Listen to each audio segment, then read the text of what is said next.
Noche de lunes, y los lunes por la noche usted tiene una cita aquí conmigo. Qué bueno que ya está aquí de nueva cuenta para platicar entre todos de un asunto relevante, sin duda. Le decía al principio que se están moviendo posiciones, que se está hablando del tema de la reforma electoral para el Estado de México, y es por ello que agradezco la presencia en este estudio de José Martínez Vilchis, consejero del Instituto Electoral del Estado de México, que nos acompaña en esta ocasión, y le agradezco una vez más, consejero, que esté con nosotros aquí en el estudio.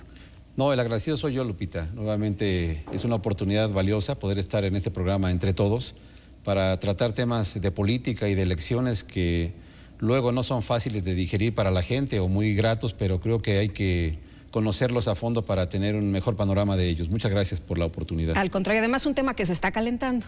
Sí, entre actores políticos, entre partidos, entre sector gobierno.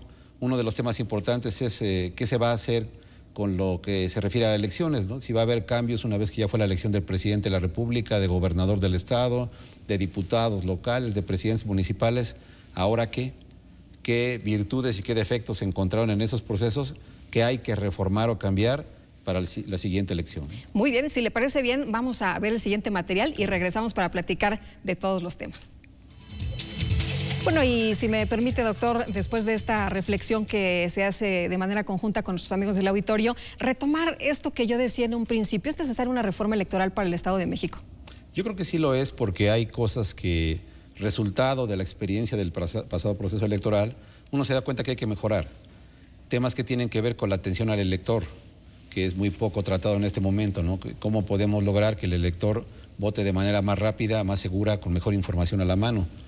En el trato con los partidos políticos, cómo puede mejorarse la fiscalización a los propios partidos, el tema de los medios de comunicación y partidos políticos, temas como el de la demarcación y distritación electoral, que son tan mencionados y tan poco entendidos a veces.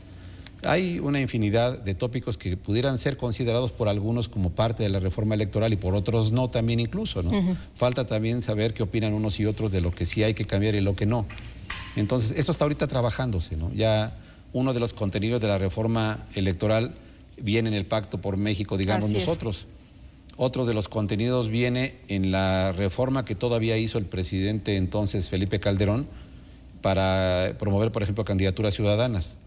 Ya hubo entonces, me parece a mí, una propuesta de reforma electoral con Calderón, y esta en ciernes, que es el Pacto por México, que delimita algunos de los temas de lo que puede ser la reforma electoral a nivel federal y en los estados, Lupita. Entonces son varios temas.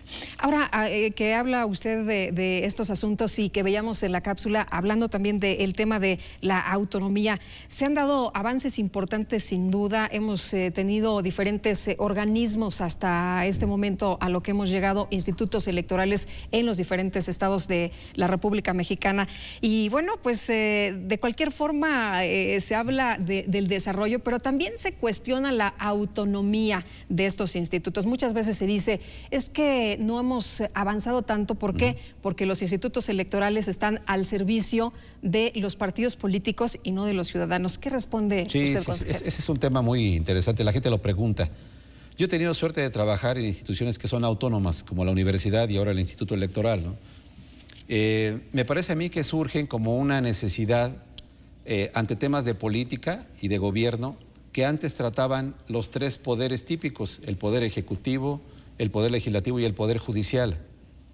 Cuando surgen temas que no es deseable que ninguno de estos tres poderes tradicionales lo traten, es que entonces hay una respuesta hacia la creación de otra instancia distinta, que son las instituciones autónomas, que no dependen de ninguno de estos tres poderes. ¿Sobre qué temas? ¿Qué temas son los que no puede tratar el gobierno? Quizás el tema de la educación superior es más deseable que lo tengan organizaciones autónomas, como las universidades, ¿no? Esas tienen más años de creadas como instituciones autónomas. Luego en el Estado, las comisiones de derechos humanos. Los derechos humanos no deben ser llevados por el Poder Ejecutivo, por ninguno de los poderes, porque ellos pueden estar envueltos en temas que tienen que ver con el respeto a los derechos humanos. Entonces tiene que ser una instancia aparte, otra instancia autónoma, las comisiones de derechos humanos. Y luego el tema de la información que debe tener la gente, información del gobierno, cómo trabaja el gobierno, lo hace bien, lo hace mal. Entonces, otra instancia autónoma que son las instituciones de transparencia en los estados. Y ahora la última es o la penúltima, porque la última, la de transparencia, esta es las instancias electorales, ¿no?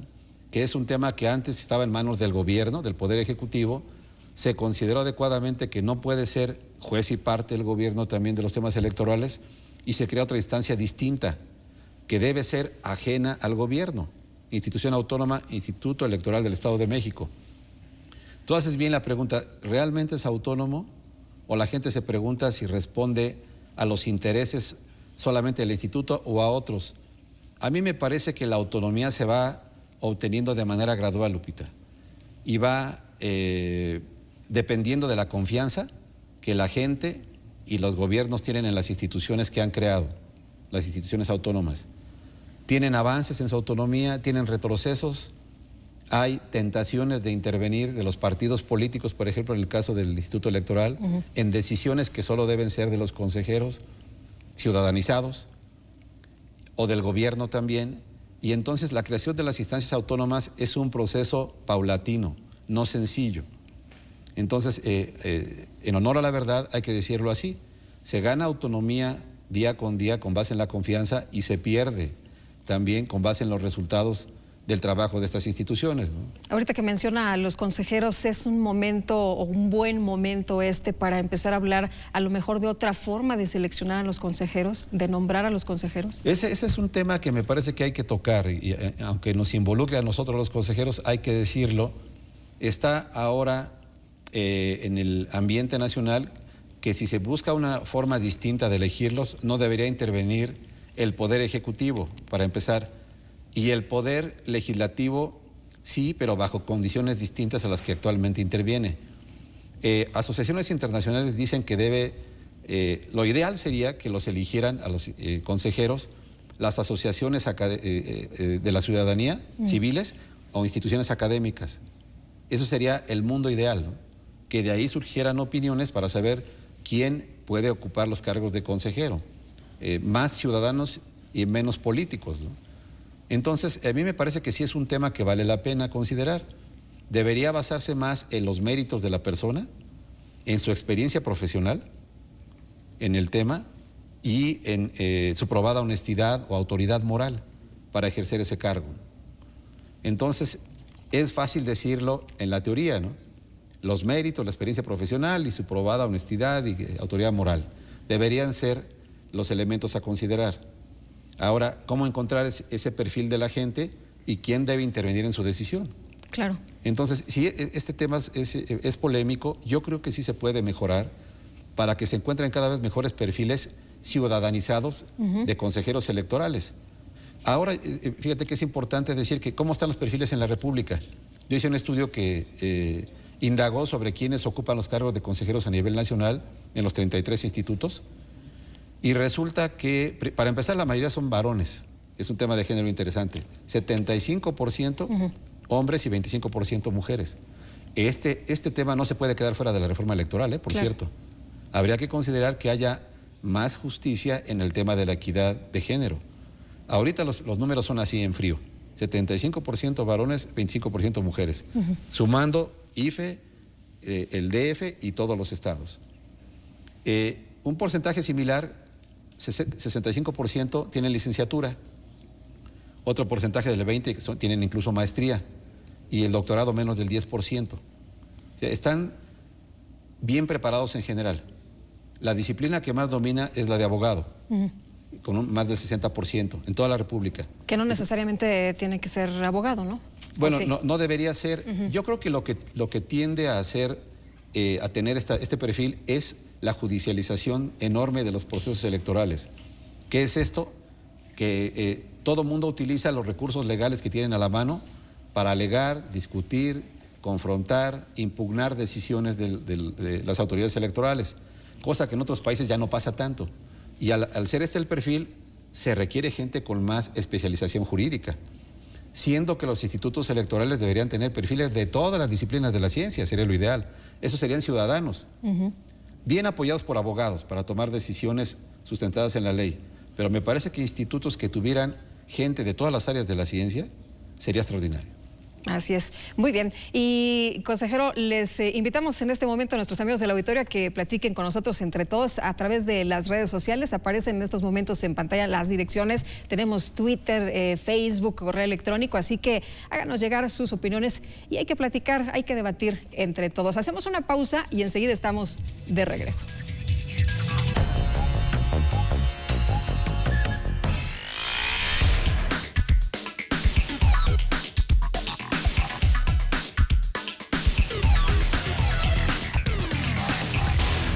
¿Cómo va a venir la reforma? ¿Qué cambios de veras van a hacer? Pero verdaderamente cambios, nada más la maquillemos, cambios de fondo. Ay, pues me gustaría que de veras nos indicaran quién, cómo, cuándo, por qué. En fin, conocer cosas que uno muchas veces desconoce, artículos que a veces uno no conoce, ¿sí? Porque ¿cómo me vengo a defender yo si no conozco nada? Nomás entro de golpe y porrazo.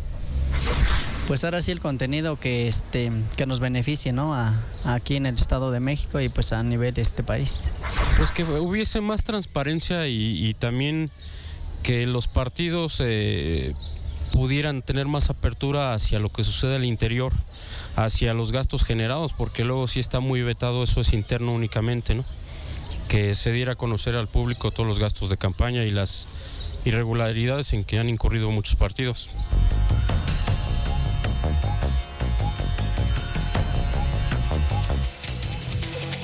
Estamos de regreso, qué bueno que continúan con nosotros aquí para platicar de nueva cuenta entre todos en este debate, en esta charla hoy con el doctor Martínez Vilchis. Y bueno, doctor, si le parece bien, retomamos algunos aspectos de lo que comentaba nuestros amigos, de lo que dice la gente. Una cuestión importante, la información. Una señora decía, bueno, quiero saber todo, quiero saber qué, cómo, cuándo, de qué se trata todo esto de la reforma electoral. Sí, yo creo que hace falta, a mí me parece a los institutos, un programa de atención al elector. Nos metemos mucho, que además es parte de nuestras funciones, en la organización, desarrollo de las elecciones, ¿no? Que marche todo bien, que vayan bien las cosas. A la hora de que el elector sale a ejercer su voto, me parece que una cosa que puede desmotivarlo es no tener la información suficiente. ¿Cuánta gente realmente sabe dónde está su casilla? Van los que siempre votan los mismos, saben dónde está su casilla. Mucha gente no sabe y eso la desanima. ¿Y dónde investigo? ¿En dónde me entero dónde puedo ir a votar? ¿Mi credencial todavía sirve? ¿O ya como a las 03 horas, en el 14 no va a servir la 9 y todavía sirve mi credencial? ¿Y cómo sé cuando llegan a la hora de formarse en las filas, hay elección federal y elección estatal, 2 filas, ¿y ahora dónde me formo primero? Realmente no hemos tenido un programa que atienda la necesidad del elector. Lo que dice la señora tiene razón. Si tú te acuerdas, Lupita, uno llega, ahora que hubo estas elecciones, a formarse en la fila, aquí que tuvimos elección concurrente en el Estado, y no está clara la pancarta que dice las iniciales en las que uno se puede formar, de la A a la M, los que tengan ese apellido, entre A y M, se forman aquí, y el resto de este lado. Clarito, ¿no? Que esté clarito dónde formarse uno. La gente luego se forma y le dice, no, le tocaba en el otro. Y ya hizo una fila de media hora, ¿no? O tenía que votar en la del Estado primero y luego acá. Nos falta más información para el elector de manera acuciosa. No solamente en la red, porque los institutos están desarrollando un programa para consultar en la red. Sí. Yo creo que tienen que ser los medios más poderosos como la televisión. Y que en lugar de usar tantos spots repetidos, demos más información de esta. Oiga, ¿sabe dónde votar? Aquí lo encuentra. Y las filas estarán anunciadas así, y las mamparas servirán para la gente discapacitada, como ya existen, para que si llega una silla de ruedas se pueda mover y se ajuste la mampara. Si una gente no tiene extremidades, pueda votar con un sello. Si la gente no tiene debilidad visual, puede usar sistema braille. Toda esa información al elector, como dijo la señora, qué, dónde, cuándo. Sí, pues sí. Es todo. Me parece que parte es esto también. Aparte de lo que se está debatiendo, ¿no? Que también la gente quiere saber cómo ejerzo mi derecho al voto. Sí. Creo que recibimos un diplomado la vez anterior, porque no sabíamos, incluso en diferentes medios, en diferentes programas, en radio, pues estábamos tratando de decir, bueno, y como son las coaliciones, ¿cómo firmo? Si voto por tal, se me anula, si voto por los 3 o... Exacto. Eso provocó mucha confusión. En los estudios que se hagan va a ser razón de que se hayan anulado muchas casillas o se hayan vuelto a recontar. Fue uno de los problemas que hubo en el Estado de México con esa. esa desinformación que en la federación se decía, tú puedes tachar 2 o 3 veces. Incluso puedes llevar tu marcador. Y en el Estado no se podía hacer eso, era una sola vez. Hubo infinidad de boletas, no solo en el Estado, sino en las entidades que tuvieron elección concurrente, donde la gente se confundió. El famoso lápiz ¿no? Exactamente. Que decía uno, bueno, están haciendo trampas, si se puede, otra no vez se el puede. tema, no informamos adecuadamente. A ver, señor, en la televisión, ¿no? O en el radio, si usted vota en elección federal, puede votar, techar varias veces. En la del Estado no, ¿de acuerdo? Y repetir eso hasta el cansancio. Como los partidos repiten hasta el cansancio sus promociones, los institutos entrar con más fuerza en eso. A la gente con toda claridad, no se vaya a confundir, ¿no? Para que no haya este problema de anular tanto voto. Aunque no se debe hacer igual que los partidos políticos, porque ya vimos que no necesariamente da muy buenos resultados esto de la espotización, ¿no? Se debe hacer de otra forma. Exacto, me refiero a que como no hay tanta carencia ahora, seamos un poquito más insistentes en la información al elector, ¿no? Claro. Lo que decía también la persona sobre los partidos políticos, ¿gastan lo que deben? ¿O dónde me entero si gastaron? Porque al final es dinero público. Claro. Y el señor preguntó correctamente. Hablaba de transparencia, ¿no? De transparencia, sí. ¿Cuánto gastan los partidos? ¿Rebasaron los topes de gastos de campaña o no? Ahora la normatividad es muy restrictiva al respecto todavía. Pide secrecía en muchas ocasiones en los informes que entregan los partidos al órgano que los fiscaliza. Me parece que debería avanzarse más en eso, en la transparencia, y dar a conocer a la gente. Ahora, en el instituto estamos por recibir los informes de gastos de campaña que ejecutó en auditoría el órgano técnico de fiscalización. Ahí vamos a poder saber y decirle a la gente qué partidos políticos pudieron haber tenido rebases y en qué municipios, en qué diputaciones. Porque aparte la gente siempre está atenta, ¿no? Siempre quiere saber qué fue lo que ocurrió, porque hay, volvemos al mismo tema, el tema de la desconfianza, el tema de creer o no creer lo que nos dicen en cuanto a los reportes, y más tratándose de temas económicos, de temas de dinero. Generalmente se habla, para empezar, a la gente no le gusta que haya tanto derroche, la gente piensa que se gasta mucho dinero. Son muchos asuntos que se tienen que abordar. Sí, la gente en general piensa, y los estudios lo demuestran, que en elecciones se gasta mucho, Lupita. Y demuestran estudios que en México gastamos demasiado en ese tema, en elecciones. Entonces, cuando vengan reformas electorales como la redistritación, los distritos o la redemarcación que se habla en el instituto, hay que pensar también en esta imagen y en esta verdad que es cuánto gastamos en procesos electorales. ¿Qué tiene que ver esto con la redistritación? Mucho, porque a la hora de tener más distritos o menos, significaría que puede aumentar o disminuir el número de diputados. Eso depende de la cantidad de población que tenga cada distrito. Hay una fórmula que se tiene que seguir, ¿no?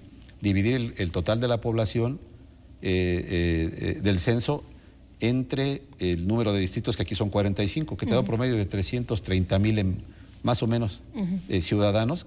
Por cada 330,000 ciudadanos habría un diputado, en términos generales.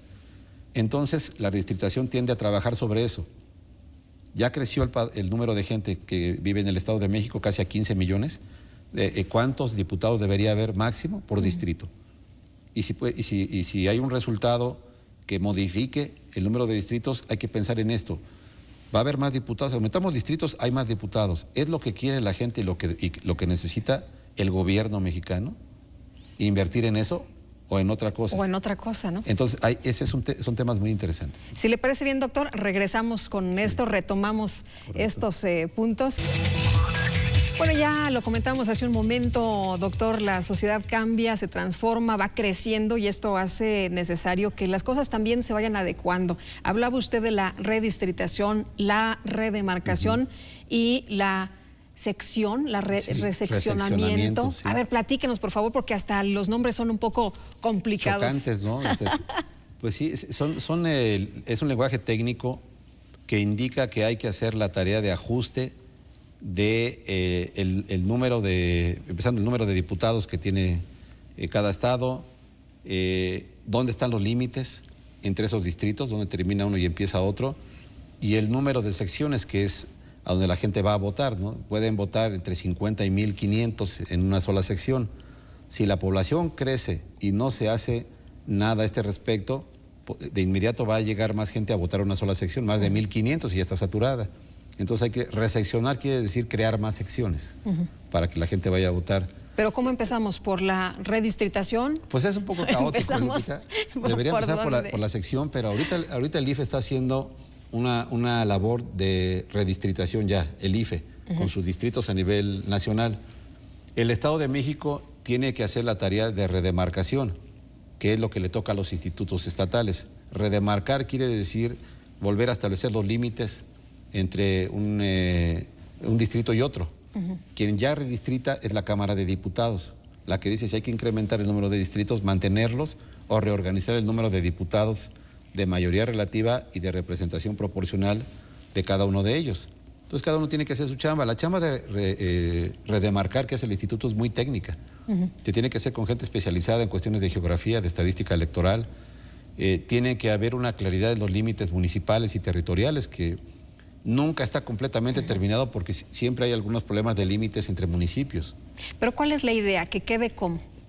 Bueno, que haya el número justo, como decía hace un rato, de gente representada por un diputado. Ese es el objetivo máximo, ¿no? Que tengamos esos cerca de 330,000 por persona y entonces reorganizar todo. Y dice el Código Electoral que tiene que atenderse a criterios de contigüidad, compacidad y continuidad. Otra vez términos chocantes, ¿no? Compacidad quiere decir que la forma que tenga geográficamente sea un polígono regular, un cuadrado regular, muy definido, ¿no? Continuidad, que no estén separados, como ahorita están en algunos casos, está un cacho de distrito, por decirlo así, de un lado, y luego se atraviesa uno y luego está otro. No, lo ideal es que estén todos juntos, el distrito todo junto, ¿no? Y continuidad, que atienda criterios de similitud socioeconómica, y cultural y de otro tipo, que se tomen en cuenta otros criterios. Este trabajo de geografía electoral, porque eso lo tienen que hacer especialistas en el Instituto Electoral del Estado de México, decirle a la Cámara de Diputados que ya terminó ese análisis de los límites de cada distrito y ellos llegar a la conclusión última. Nos quedamos con los 45 distritos que tenemos ahorita, que son 45 diputados más 30 de representación proporcional, 75 diputados en total en el Estado, o le bajamos o le subimos. Yo creo que no debemos aumentar, porque pues es mal mensaje. Si fuera por la gente, le bajamos, ¿no? Pues sí, si la opinión del ciudadano. La opinión del ciudadano, decir, claro, sí. es, Sí. pues, ¿para qué queremos tantos? Y si hay más población, como la ley dice que debe haber representantes por cada número determinado, entonces, ¿cómo arreglamos eso, no? ¿Cómo hacemos? A lo mejor, algunas fórmulas dicen, disminuye los diputados de representación proporcional. Aquellos que no se eligen, sino que se hacen con base en listas de que envían los partidos políticos y de acuerdo a los votos que tienen se les van asignando. Entonces, disminuye esos diputados de representación proporcional, que ya no son tan necesarios en estos tiempos, porque ya hay más equidad entre partidos. Claro. Y mejor analiza los de mayoría relativa, los que van a las elecciones, a los procesos electorales. Por los que la gente vota. Vota, exacto. Entonces, a lo mejor se pueden aumentar de 45 a 50 para atender los criterios de población y disminuir los otros, los de representación proporcional. Hay muchas formas de solución. Doctor, ¿cómo cambia todo este esquema? ¿En cuánto tiempo se tiene que hacer? Empezamos hablando con la reforma electoral del Estado de México. ¿Es necesaria la reforma para que esto ocurra o esto es independiente? No, puede haber cosas que son independientes, ¿no?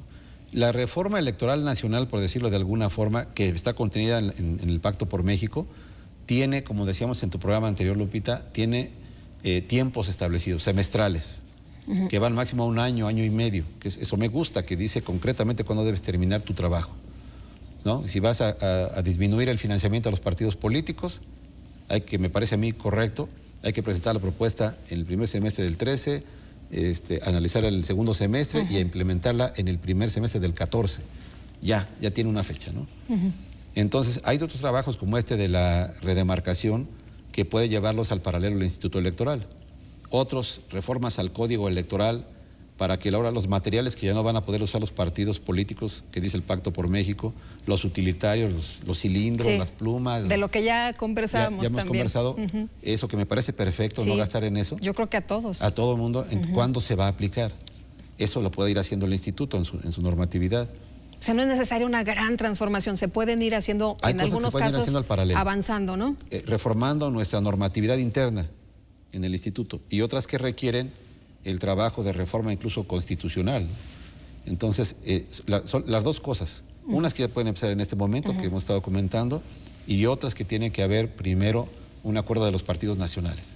Muy bien, pues se suma en esta conversación Francisco Lizcano en la voz de, y si le parece bien, doctor, y a nuestros amigos, vamos a escuchar su opinión.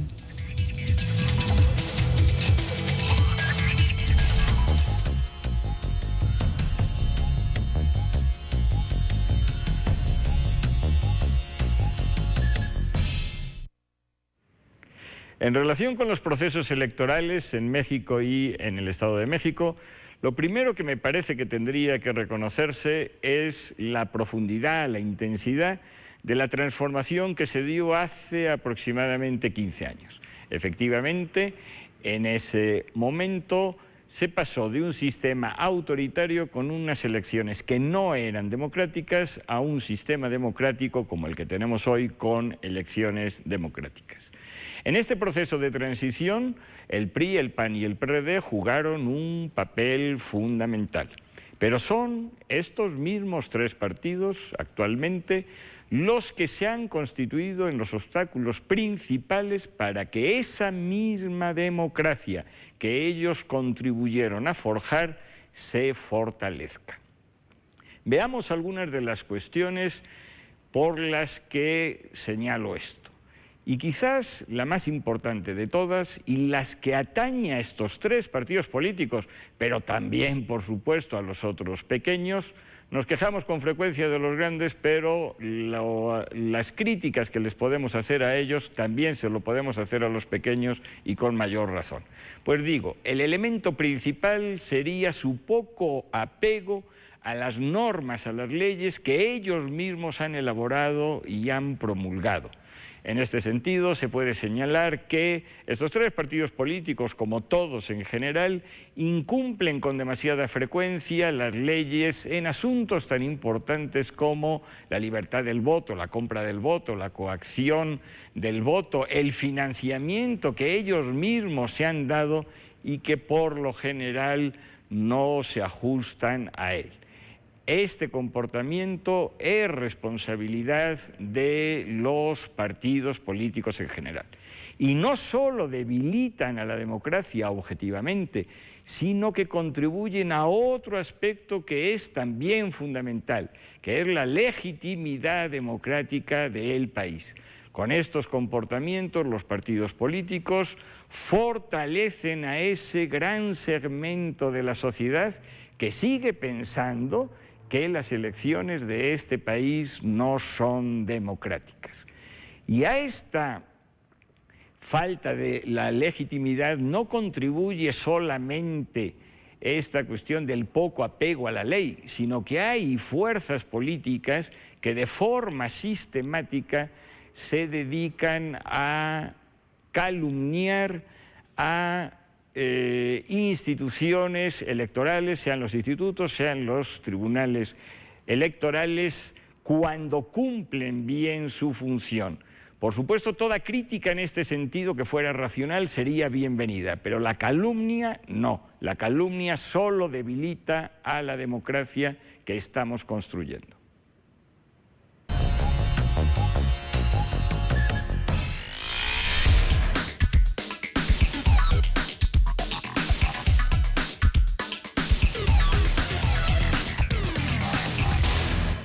Porque se sobreentiende que las autoridades las elige el pueblo, ¿no? Y es el conteo de votos lo que le da una validez a cualquier evento político. Pues sí, porque si no votamos no somos ciudadanos. Pues la verdad, a estas alturas de la vida ya ni me interesa, porque ellos ponen a los partidos y a quien vaya a quedar ellos lo ponen. Así de simple. Pues para exigir nuestros derechos. Exigir nuestros derechos y que el gobierno cumpla de lo que en campaña andan prometiendo. Porque a través de nuestro voto nosotros elegimos a la persona que nos va a gobernar. Para bien o para mal, creo que tenemos que decidir para saber quién nos va a gobernar.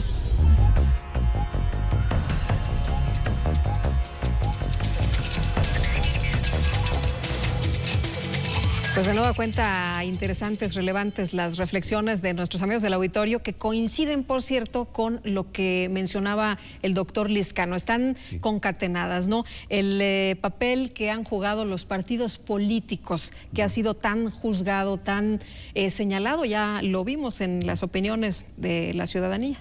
Sí, qué bueno que lo opinó él, porque el código dice que los consejeros no podemos ser crítica de los partidos políticos.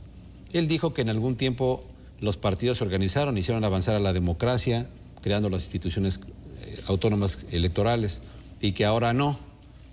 Yo diría, para ser justos, que los partidos en el Instituto Electoral han jugado un papel importante de abandonar prebendas que antes tenían, en donde a la hora de elegir a los vocales de los distritos y de los municipios en sus consejos municipales y a los consejeros electorales de los municipios y los distritos.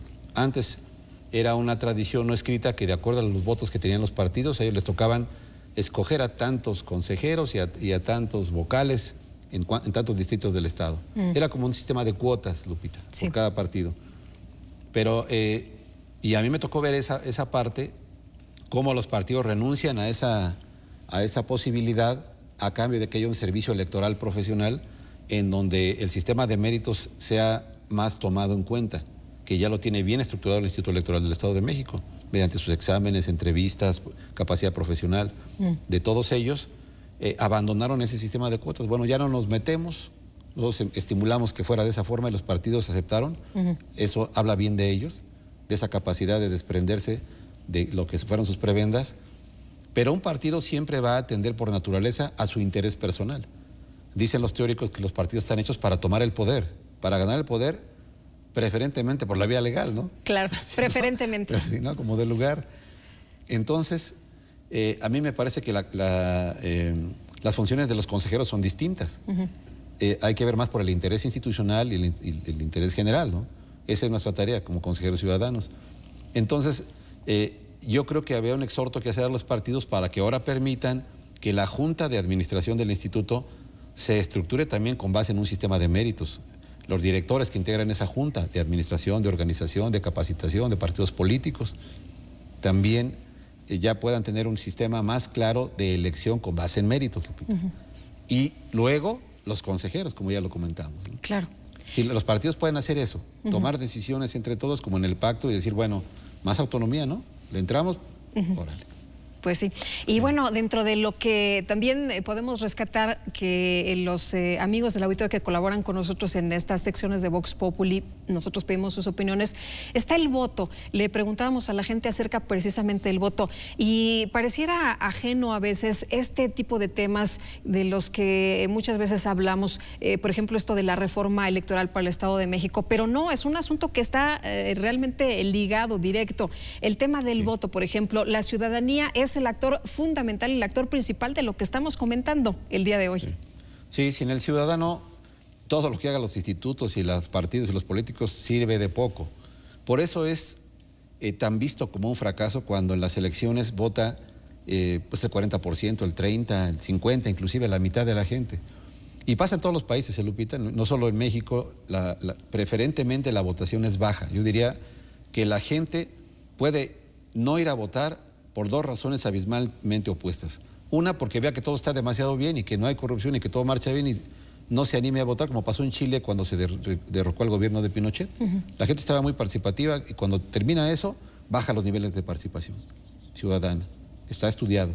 Pero también pueden no ir a votar porque digan todo está muy mal, no tiene caso, como una persona dijo, ¿no? Ya todo está arreglado, no tiene caso.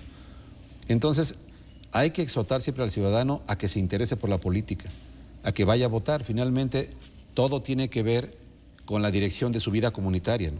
Un presidente municipal ve el tema de la basura, del alumbrado público, de los mercados, de los panteones, de los jardines.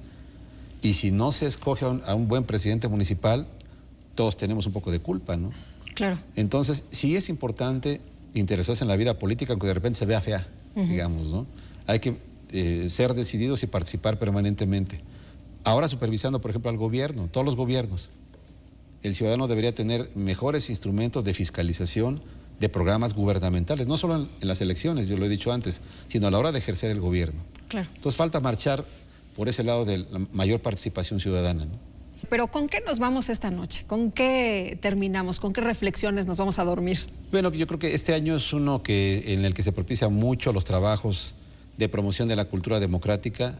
En las escuelas primarias, con materiales del instituto, se promueve que los niños hagan ejercicios de votación, de ejercicios cívicos, de política, para que aprendan sobre el tema. En esta materia, en la producción de libros, me parece que hay que felicitar al consejero Aguilar por este libro extraordinario que él publicó. Todos los consejeros estamos obligados a hacer investigación cuando no hay procesos electorales. Yo presentaré también un libro pronto que tiene que ver con las razones del voto en el Estado de México. Y yo creo que es un año bonito en ese sentido.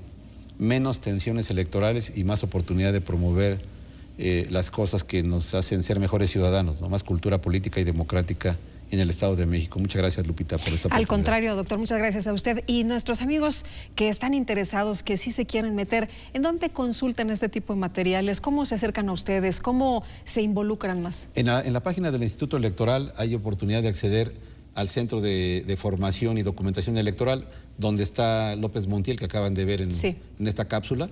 Y tiene este instituto una biblioteca grande, en la que es de consulta abierta a toda la gente en materia electoral y política. ¿Accesible? Invito a la gente, accesible a todo el mundo, con documentos escritos y electrónicos, de tal modo que es una buena oportunidad para visitarlo, para los estudiantes de estas áreas de ciencias sociales y para la gente en general. ¿Términos que podemos entender todos?